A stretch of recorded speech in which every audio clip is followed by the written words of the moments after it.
model of the Commonwealth of Oceana. Whereas my Lord Archon, being from Moses and Lycurgus, the first legislator that hitherto is found in story to have introduced or erected an entire commonwealth at once, happened, like them also, to be more intent upon putting the same into execution or action than into writing, by which means the model came to be promulgated or published with more brevity and less illustration than is necessary for their understanding, who have not been acquainted with the whole proceedings of the Council of Legislators and of the Pretons, where it was asserted and cleared from all objections and doubts, unto the end that I may supply what was wanting in the promulgated epitome unto a more full and perfect narrative of the whole. I shall rather take the Commonwealth practically, and as she hath now given account of herself in some years' revolutions, as Dicaearchus is said to have done that of Lacedaemon, first transcribed by his hand some 300 or 400 years after the institution, yet not omitting to add for proof unto every order such debates and speeches of the legislators in their council, or at least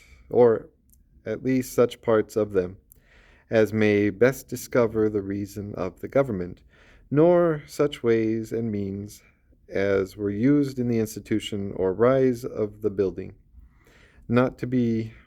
so well conceived without some knowledge given of the engines wherewithal the mighty weight was moved.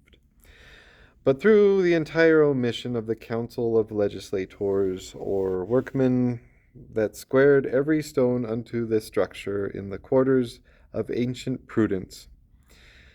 the proof of the first part of this discourse will be lame, except I insert, as well for illustration as to avoid frequent repetition, 3 remarkable testimonies in this place. The first is taken out of the Commonwealth of Israel. So Moses hearkened unto the voice of Jethro his father-in-law, and did all that he had said. And Moses chose able men out of all Israel, and made them heads over the people. Tribunes, as it is in the vulgar Latin, or phylarchs, that is, princes of the tribes, sitting selis curulibus, saith Grotius, upon 12 thrones, and judging the 12 tribes of Israel, the next unto these he chose rulers of thousands, rulers of hundreds, rulers of 50s, and rulers of 10s, which were the steps or rise of this commonwealth,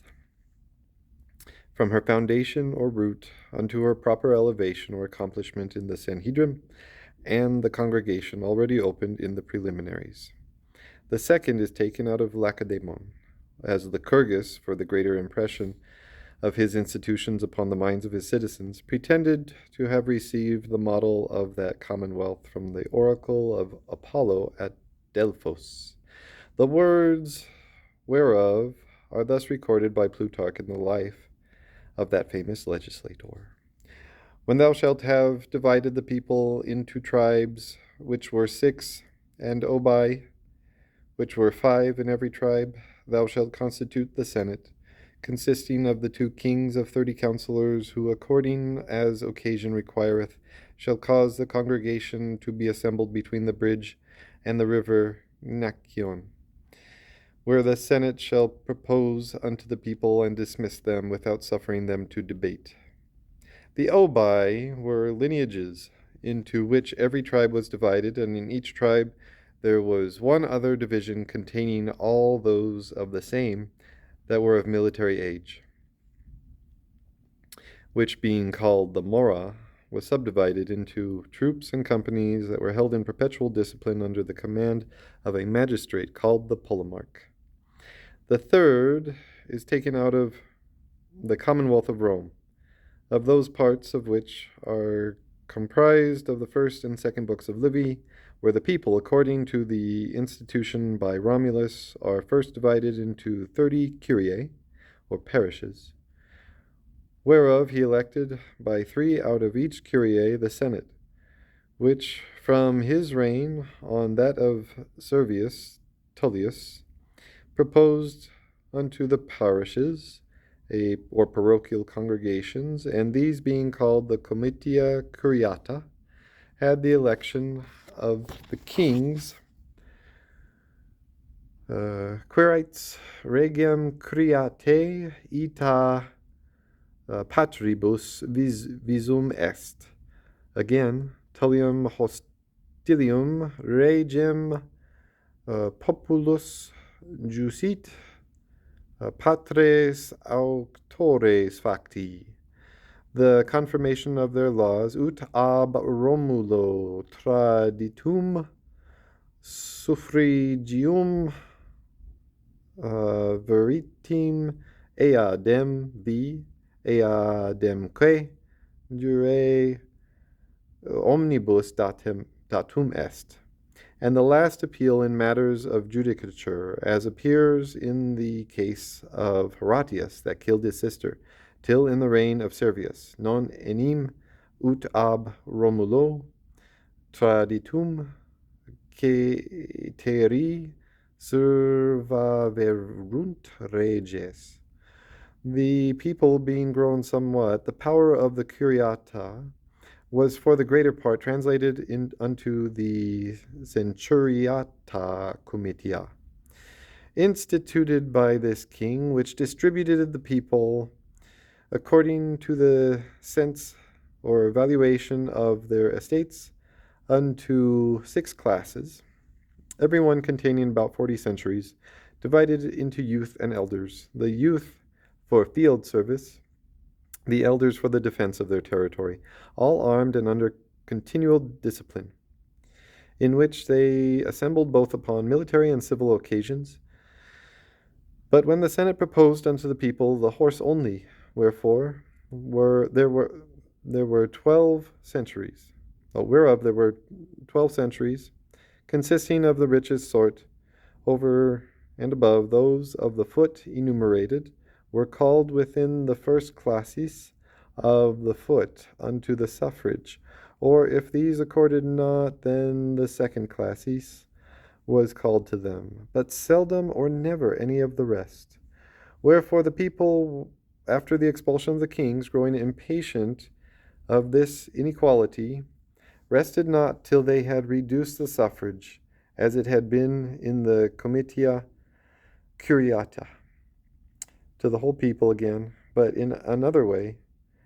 that is to say, by the Comitia Tributa, which thereupon were instituted, being a council where the people in exigencies made laws without the Senate,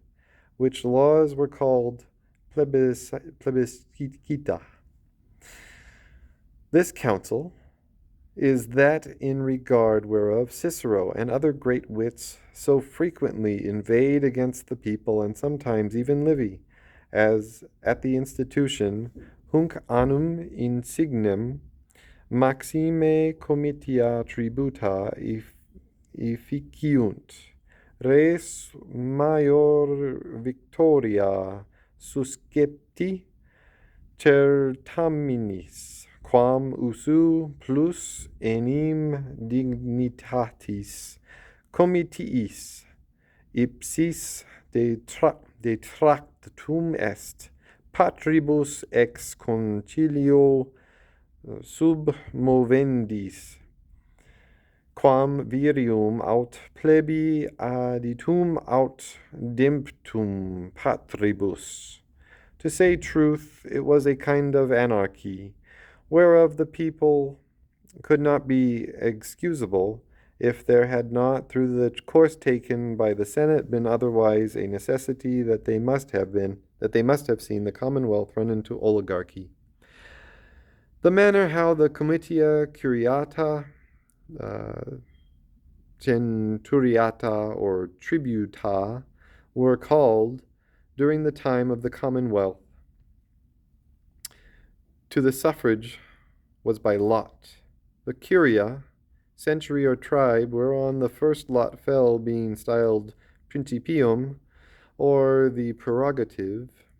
and the other curiae, centuries or tribes, whereon the second, third, fourth lots, etc., fell the jure vocatae, From henceforth,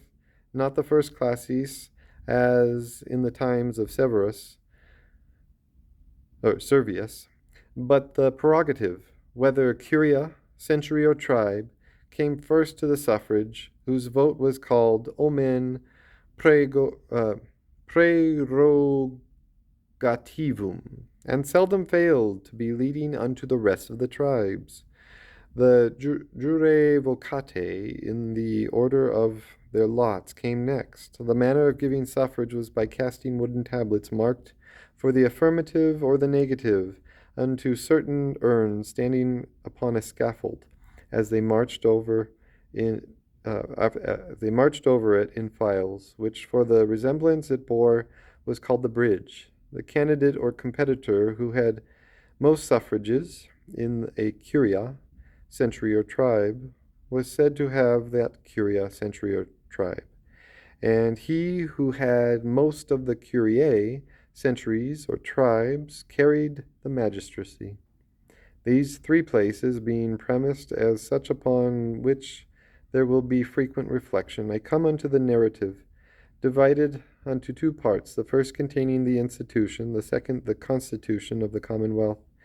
in each whereof I shall distinguish the orders, as those which contain the whole model from the rest of the discourse, which tendeth only unto the explanation or proof of them. In the institution or building of a commonwealth, the first work, as that of builders, can be no other than fitting and distributing the materials. The materials of a commonwealth are the people, and the people of Oceana were distributed by casting them into certain divisions regarding their quality, their ages, their wealth, and the places of their residence or habitation, which was done by the ensuing orders. The first, distributing the people unto freemen or citizens and servants, which while such, for if they attain unto liberty, that is, to live of themselves, they are freemen or citizens. This order needeth no proof in regard of the nature of servitude, which is inconsistent with freedom or participation of government in a commonwealth.